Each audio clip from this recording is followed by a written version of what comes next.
যদি যদি দুঃখ দূর করতে চান তবে মায়ার পরিচয় নিন।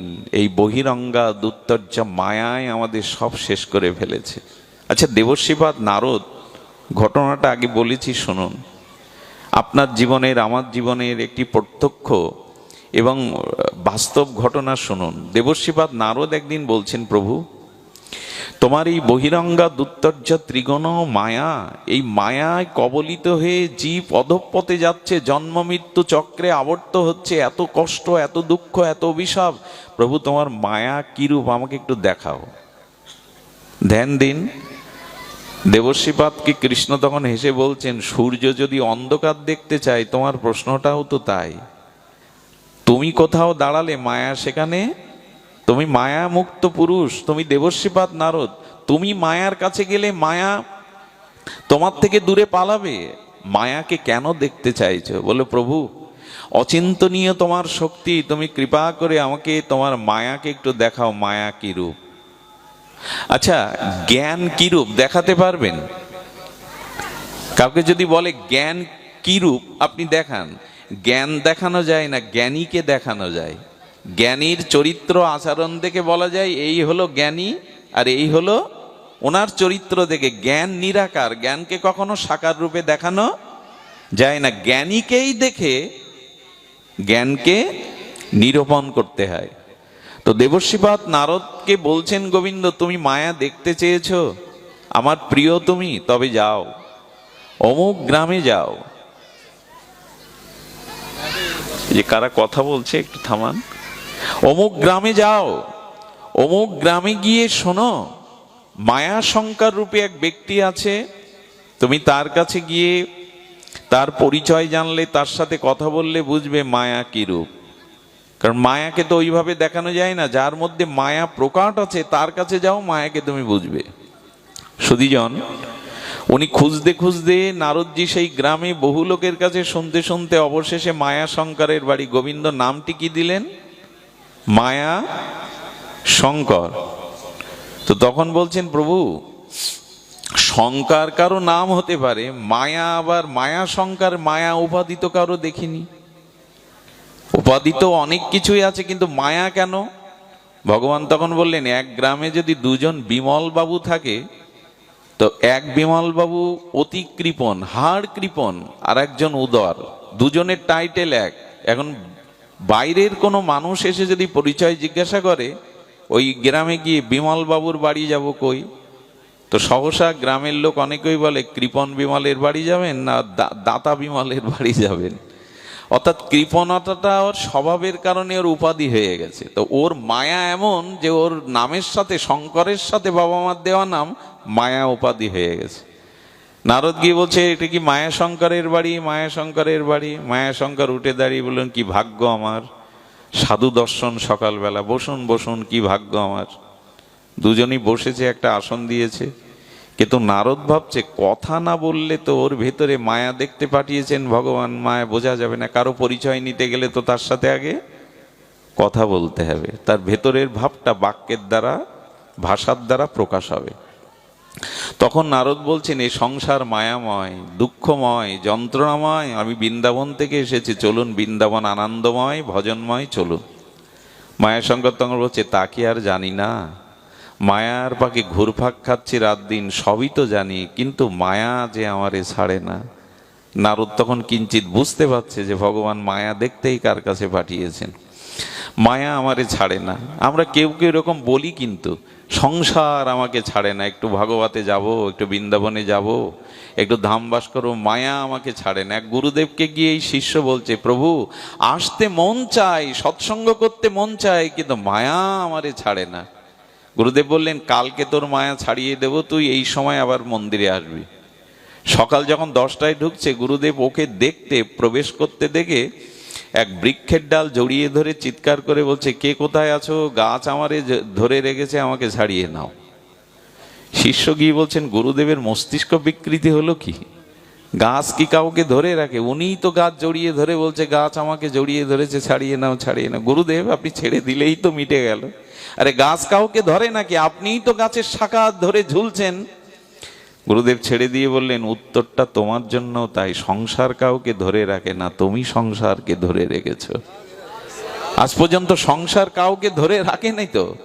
কানের পাশে চুল পাকে মানে কি? সংসার বলছে যাওয়ার সময় হয়ে গেছে, একটা নোটিশ এসে গেছে, সতর্ক হও। সংসার সব সময় চলে যায়, আমরাই বলি যে সংসার আমাকে, বলছেন সংসারকে আর বুঝি না, আর সাক্ষাৎ মায়া আমার ঘরে। আপনি আর বেশিক্ষণ এখানে বসবেন না। মনে হয় স্ত্রীর কথা বলছে। ওনার স্ত্রী কটমট করে বাইরে এসে নারদ দিকে তাই, সাধু এখান থেকে যান, ওকে ছেড়ে দিন, ওর কাজ আছে, আপনার মতো ওই হরি হরি করলে সংসার চলবে না, ওকে ছেড়ে দিন। এই বলেই স্ত্রী ঘরে যাওয়ার পরে বলছে, বাবা এরকম মায়ার সাথে আপনি সংসার করছেন?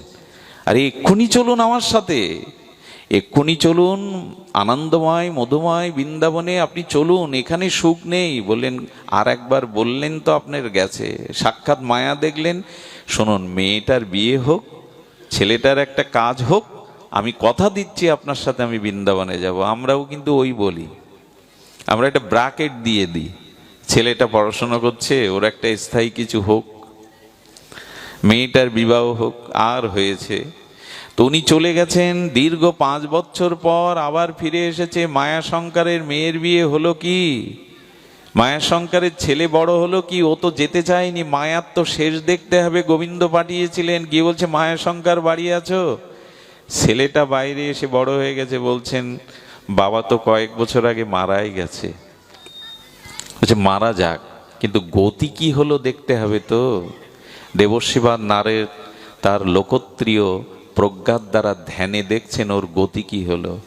বিশ্বাস করুন, আমি গল্প শোনাতে এত দূর থেকে ব্যাসাসনে বসিনি, এটা ওই মায়াশঙ্কর ও অন্য কেউ না, আমরাই। নারদ তখন কি দেখলো জানেন? ও জন্মেছে শূদ্রের ঘরে, জন্মে মহিষ রেখে বেড়াচ্ছে শিশুকাল থেকে, পান্তা খায় আর সারাদিন 20-25টা মহিষ রেখে বেড়ায়। ভাগবতে বলেছে এ জন্মে দুর্লভ মনুষ্য জন্ম, বিবেক পেয়ে, বিচার পেয়ে, সাধু পেয়ে, হরিনাম পেয়ে যদি ভজন না করো, তবে অধঃপতন আগামী জন্মে নিচে নেমে যেতে হবেই হবে, অবশ্যই তোমাকে নিচে যেতে হবে। তো মহিষ রাখছে ওই একবার বালক, তাকে গিয়ে বলছে মায়াশঙ্কর আমাকে চিনতে পারছো? বলে কে আপনি, কে মায়াশঙ্কর? নারদ তখন শক্তি সঞ্চারিত করে ওকে স্পর্শ করে পূর্বস্মৃতি ফিরিয়ে দিয়ে, ও আপনি সেই বৃন্দাবনের মহারাজ, এসেছিলেন আমায় নিতে, আমি যাইনি, এই দেখুন আমার পরিণতি, আমি এখন এই রাখাল হয়ে শূদ্র হয়ে এই চড়ে বেড়াচ্ছি। তখন বলছে কৃষ্ণ ভজনে কোনো জাতিকুলের উঁচু নিচু ভেদ নেই, আপনি আমার সাথে এখনই চলুন। তখনও কাচুমাচু করে বলছেন কি, মালিক বড় ভালো, 3 বেলা ভালো খেতে দেয়, আর এই মহিষগুলোর প্রতি আমার বেশ একটা মমতা জন্মে গেছে, আপনি আরো কিছু বছর পরে আসুন, আমি পরে যাব। নারদ তখন পেছনে ফিরে বলছে, ভগবান কিঞ্চিত বুঝতে পারছি মায়ার স্বরূপ কি, আচ্ছা যাও, আমি আবার আসবো। এর আরো ক বছর পরে নারদজি এসে শুনছেন আপনার সেই রাখালটা কই? বলে আর বলবেন না, বিষাক্ত সর্বদংশনে বিলে খালেই মরে পড়েছিল। নারদ বলছে পড়ুক, গতি কি হলো, মায়াশঙ্করের গতি কি হলো? ধ্যানের দ্বারা জানতে পারলেন যে কথাটা বলতে গেলে হৃদয়ে বড় কষ্ট লাগে, কষ্ট আপনাদেরও যেন আসে। দেখলেন কুকুর হয়ে জন্মেছে এই মায়াশঙ্কর ওই গ্রামের এক ভদ্রলোকের বাড়িতে। এটা মায়াশঙ্করের কল্প কাহিনী নয়, আমাদের জীবনেরই ইতিকথা ভাগবত শোনাচ্ছেন। ভজন করো, ন ভজন্ত অধঃপতস্ধি, ভজন না করলে অবশ্যই তোমাকে এই যে সুন্দর সুনাম পেয়েছো, সুষ্ঠু দেহ পেয়েছো, ভালো পরিবার পেয়েছো, এটা পূর্বজন্মের ভাগ্যে কিছু করেছিলে। যদি ভগবত ভজন সুকর্ম না করো, তোমাকে অবশ্যই অধঃপতিত হতে হবে। কুকুরটার গায়ে হাত দিয়ে বলছে চিনতে পারছিস? শক্তি সঞ্চার করে পূর্বস্মৃতি ফিরে, ও আপনি সেই সাধু বাবা, দেখুন যাব যাব করে আর যাওয়া হয়নি, এখন আমার পরিণতি দেখুন কোথায় নেমে গেছি আমি, আর আপনার আহ্বানে আমি সাড়া দিতে পারবো না, কারণ কুকুর জন্মে তো আর ভজন হবে না, চিৎকার করলেও তো আর কৃষ্ণ বলতে পারবো না। তখন বলছেন যে দেখ, কুকুর জন্মেছিস, কিন্তু সাধু বৈষ্ণবের কৃপা হলে এ জন্মেও উদ্ধার হওয়া যায়। কিন্তু কেমন জানেন? মহাপ্রভুর পরিকরগণের মধ্যে অন্যতম ছিলেন সেন সেবানন্দ। ইনি মহাপ্রভুর ভক্তগণের মধ্যে অন্যতম ধনী ভক্ত। প্রভু আদেশ দিয়েছিলেন, সেবানন্দ, গৌড়ীয়গণ লীলাচলে রথযাত্রায় যারা আসবে, তুমি তাদের ভরণ পোষণ পথের খরচা দিয়ে সবাইকে এনো জগন্নাথে। প্রভুর এই বাক্য পালনের জন্য উনি সবাইকে নিয়ে চলে যান। খাজনা মিটাতে হয়, নদী পার হতে হয়, আর তখন এক একটা আলাদা আলাদা ক্ষুদ্র ক্ষুদ্র প্রদেশ, সেখানে ট্যাক্স দিতে হয়, খাজনা দিতে হয়, তাদের খাদ্যের জোগাড় করতে হয়। চলেছেন, যেতে যেতে যেতে যেতে দেখে হরিনাম করতে করতে, মহাপ্রভুর কথা স্মরণ করতে করতে লীলাচল অভিমুখে ভক্তরা যাচ্ছে, একটা কালো কুকুর এসে মিশে গেছে। সেন সেবানন্দ তখন হাত জোড় করে বলছেন, মহাপ্রভু আমার পরীক্ষা নিচ্ছেন, ও ভক্তরূপে এসেছে, ওকে আমাদের মতো করে সেবা করবে, যত্ন করবে। উনি অন্য কাজে আছেন, সন্ধ্যায় এসে বলছেন, ভক্তকে সেবা দিয়েছো, কুকুর বলছেন না। কি মহাপ্রভুর প্রতি এদের আনুগত্য! বলছেন ওকে সেবা দিয়েছে, বলে মনে নেই কুকুরটাকে সেবা দিতে। উনি নিজেই উপোস থাকলেন। ভক্ত উপবাস তো আমি কেন পাবো? দায়িত্ব তো আমার তাকে নিয়ে যাওয়া। আহা, বৈষ্ণবের দুয়ারেও যদি কুকুর হওয়া যায় না, তাতেও উদ্ধারের একটা পথ খোলা থাকে। ওকে প্রসাদ দাওনি তো আমিও পাবো না, ও তো ভক্ত। কি বলবো আপনাদের, খেয়া পার হতে গিয়ে কুকুরটা আছে দলের সাথে। তখন মাঝি বলছেন, উড়িয়া মাঝি বলছেন, আমি কুকুর নৌকায় তুলি না। সেন সেবানন্দ বলছেন, আমাকে পার করতে যে কড়ি নেবে 10 গুণ কড়ি দেব, ওকে আগে পার করতে হবে, পরে আমি পার হব। বৈষ্ণবের দুয়ারে কুকুর হয়েও যদি যাওয়া যায়, বৈষ্ণব তো ফেলে দেন না, বৈষ্ণব কাউকে পরিত্যাগ করেন না। কুকুরটাকে আগে পার করলেন উনি। ওপারে গিয়ে দেখে ভক্ত আর নাই, কাঁদছেন, আর বললেন, আমার কোনো অপরাধে ও আমাকে ছেড়ে চলে গেছে, আমি প্রভুর কাছে কি জবাব দেব? প্রভু তো দায়িত্ব দিয়েছিলেন সবাইকে নিয়ে আসবে, কি জবাব দেব আমি? লীলাচলে পৌঁছে গেলেন, গিয়ে কি দেখলেন জানেন?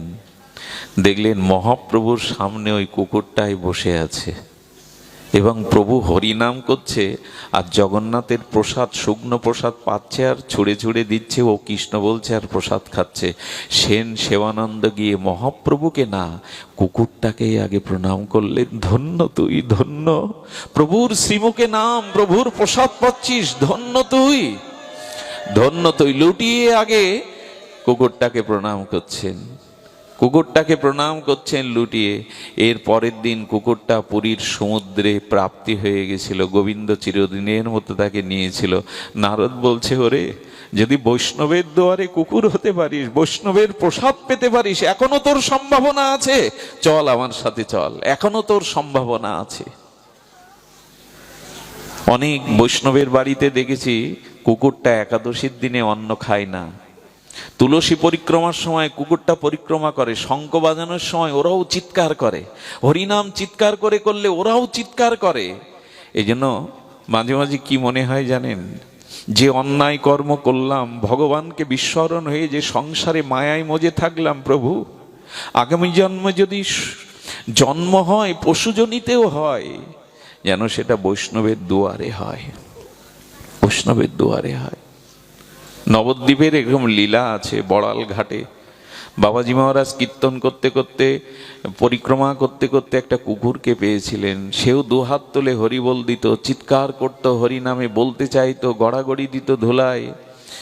এ মারা গেলে না, বাবাজি মহারাজ তার মহোৎসব করেছিল, মালসা ভোগ দিয়ে মহোৎসব করেছিল। সেই মহোৎসবে 500-600 কুকুর এসে পাত পেতে প্রসাদ পেয়েছিল।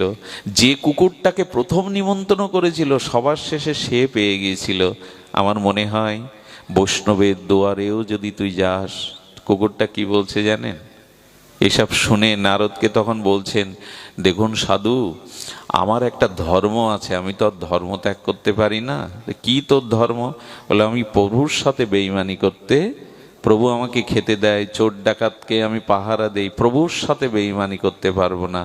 নারদ তখন বলছেন, প্রভু তোমার মায়াকে এবার বুঝেছি, কি দুত্তর্যা তোমার মায়া। ও ভগবানকে ভুলে এই জন্মে ওখানে বলছেন আমি মালিককে ত্যাগ করতে পারবো না। যাক, এর আরো কিছু বছর পরে নারদ গিয়ে বলছে, আপনাদের কুকুরটা কই? বলো, কি এক অজানা রোগে মারা গেল। যাক, এবার গতি কি হলো?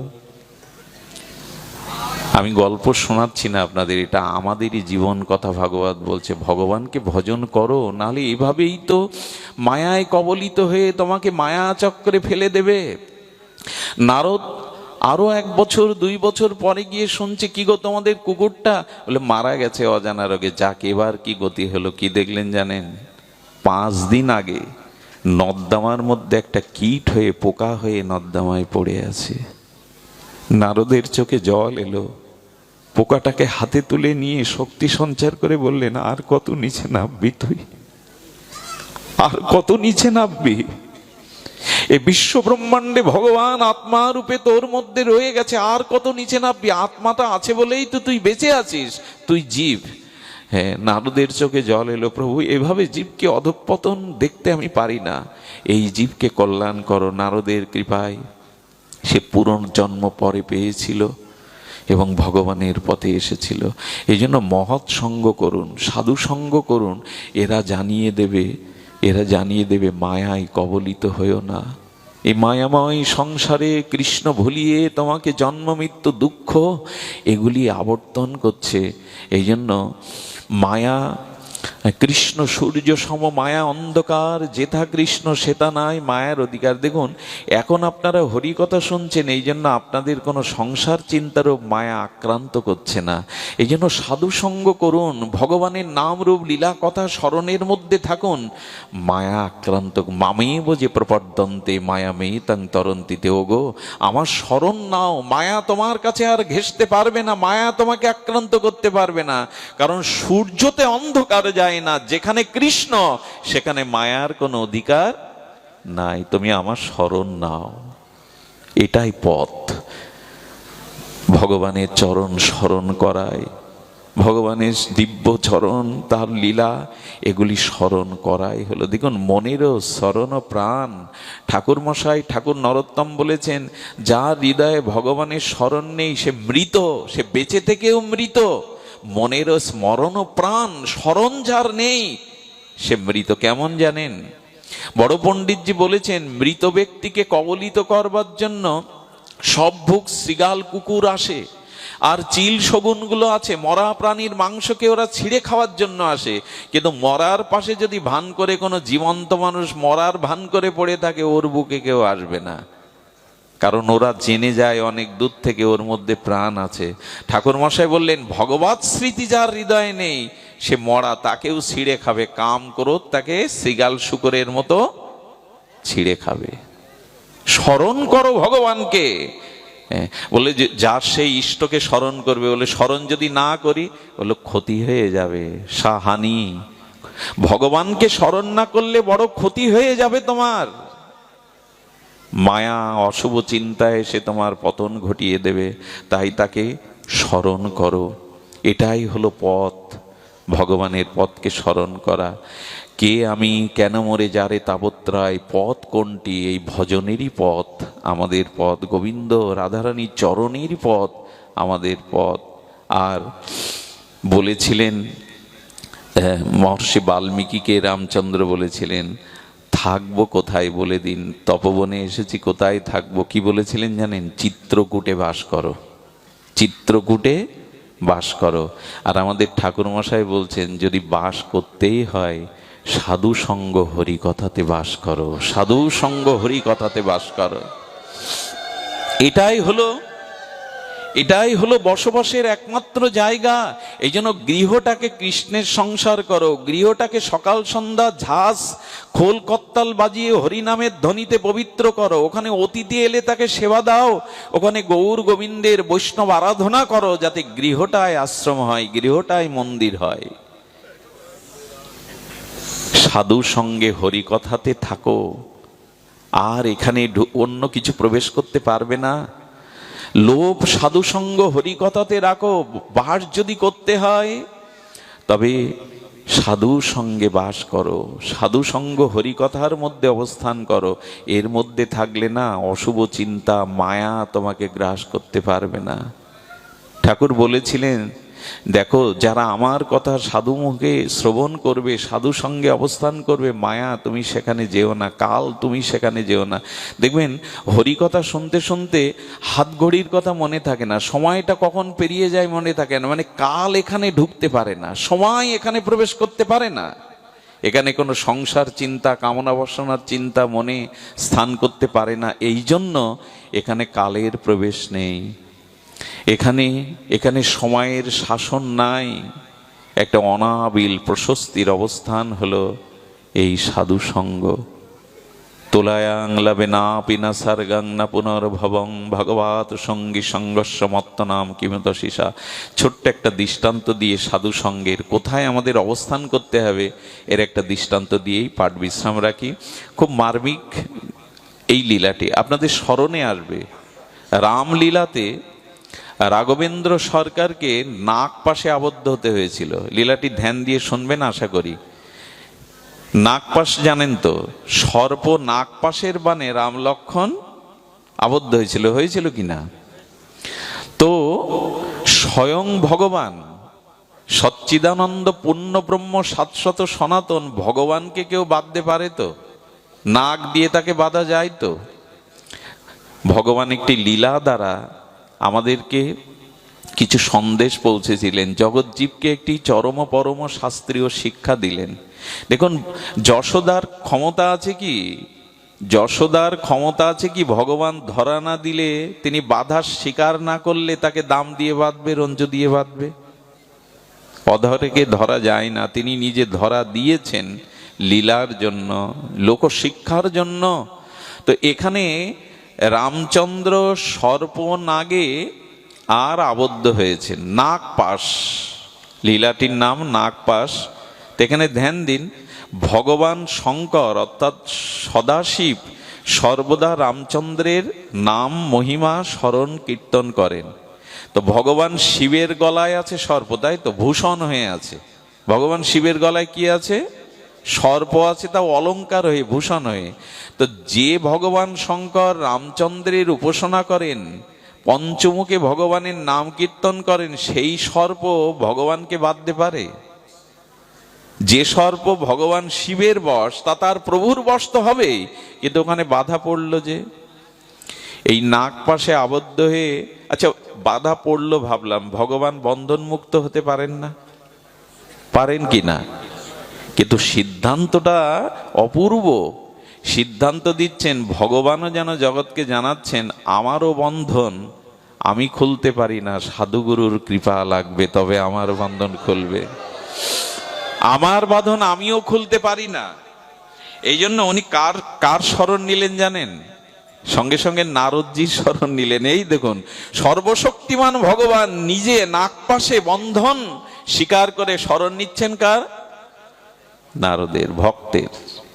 আহা, নারদ এসে বলছেন, প্রভু আপনি নাগপাশে আবদ্ধ? বলে হ্যাঁ, আপনি গরুরকে স্মরণ করুন, কারণ গরুরের সাথে সাপের একটা প্রতিকূল স্বভাব আছে, যেখানে গরুর ওখানে সর্প থাকবে না। আচ্ছা, গরুরও তো ভগবান বিষ্ণুর বাহন কি না?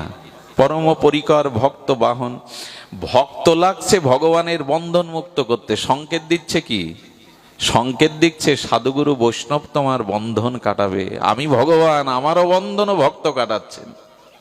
এই জন্য গরুর এলো, গরুর এসে যখন বন্ধন খুলে দিল, তখন দেখুন সাধু সঙ্গের মহিমা দেখুন। তখন গরুরের মনে মনে মোহ এসে গেল। কি মোহ জানেন?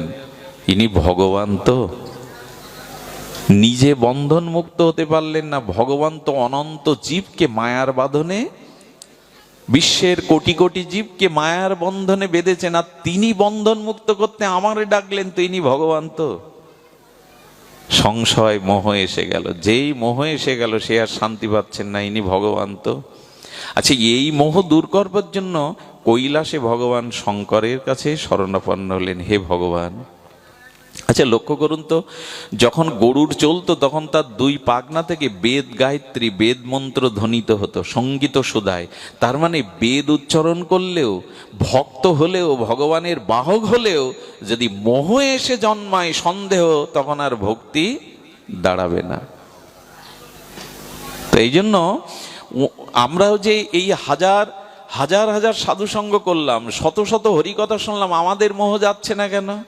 আমার মনে হয় বেদ মন্ত্র উচ্চারণ হলে কি হবে, হরিকথা হলে কি হবে, উপযুক্ত নির্মল শুদ্ধ সাধুসঙ্গ যতদিন না হবে ততদিন ক্রিয়া করবে না। এই জন্য তো সৎসঙ্গ সাধুসঙ্গ কেন বলছে? নিষ্কিঞ্চন ভজনানন্দী সজাতীয় সয় শুদ্ধ চরিত্র বিশুদ্ধ সাধুসঙ্গ না হলে, বিশুদ্ধ হরিকথা না হলে, পাঠের আগেই যদি বলি এত টাকা না হলে পাঠ করতে যাব না, তার পাঠ শুনবেন না, তার পাঠ শুনে কোনো কাজই নেই। হরিকথাকে যারা বিতরণ না করে বিক্রি করে, এদের মুখে হরিকথায় কোনো কাজ দেবে না। এটা বিতরণের জিনিস, বিক্রয়ের জিনিস নয়।